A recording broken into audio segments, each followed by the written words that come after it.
ಶ್ರೀ ಕ್ಷೇತ್ರ ಕಾಳಪ್ನಹಳ್ಳಿ ಗ್ರಾಮದಲ್ಲಿ ನೆಲೆಸಿರುವಂಥ ಭದ್ರಕಾಳಿ ಸಮೇತವಾಗಿ ಶಿವಶಕ್ತಿ ನೆಲೆಸಿರುವಂಥ ಪುಣ್ಯಕ್ಷೇತ್ರ.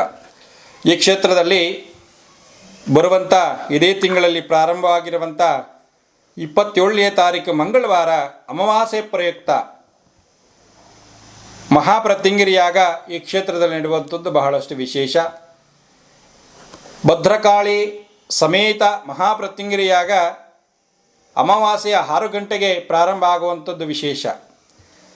ಇಲ್ಲಿ ಬೆಳಗ್ಗೆ ಅಮ್ಮನವರಿಗೆ ಅಮಾವಾಸ್ಯೆಯ ಒಂದು ಮಹಾಭಿಷೇಕ ಆಗ್ತದೆ. ಅಭಿಷೇಕ ಆದ ನಂತರ ಅಲಂಕಾರ ಮತ್ತು ಮಹಾಮಂಗಳಾರತಿ ತೀರ್ಥಪ್ರಸಾದ ಸಹ ಇರ್ತದೆ. ಮಧ್ಯಾಹ್ನ 12 ಗಂಟೆಗೆ ಅಮ್ಮನವರಿಗೆ ಆರತಿ ಮಂಗಳಾರತಿ ಇರ್ತದೆ. ಆಮೇಲೆ ಪ್ರಾಕಾರೋತ್ಸವ ಇರ್ತದೆ. ಇಲ್ಲಿ ವಿಶೇಷ ಏನಂತಂದರೆ ಅಮಾವಾಸ್ಯೆಗೆ 12 ಗಂಟೆಗೆ ಅಮ್ಮನವರ ಜೊತೆಯಲ್ಲಿ ಅಂದರೆ ಭದ್ರಕಾಳಿ ಸಮೇತವಾಗಿ ಕ್ಷೇತ್ರದಲ್ಲಿ ಪ್ರಾಕಾರೋತ್ಸವ ಮಾಡುವಂಥದ್ದು ಬಹಳಷ್ಟು ವಿಶೇಷ. ಆ ಪ್ರಾಕಾರೋತ್ಸವ ಅಂತಂದರೆ ಅಮ್ಮನವರ ಮೂರ್ತಿಯ ಒಂದು ಕ್ಷೇತ್ರನ 3 ಪ್ರದಕ್ಷಿಣೆ ಹಾಕುವಂಥದ್ದು ಬಹಳಷ್ಟು ವಿಶೇಷ.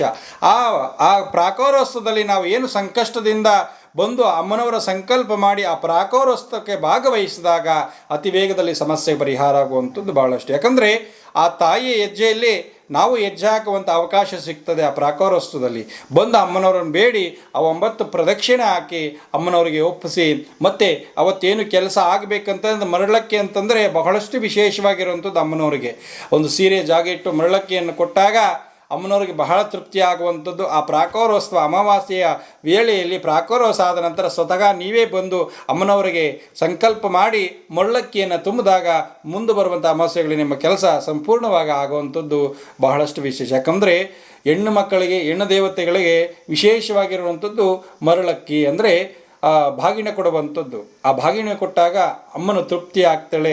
ಅತಿ ವೇಗದಲ್ಲಿ ನಿಮ್ಮ ಸಮಸ್ಯೆ ಪರಿಹಾರ ಆಗ್ತದೆ.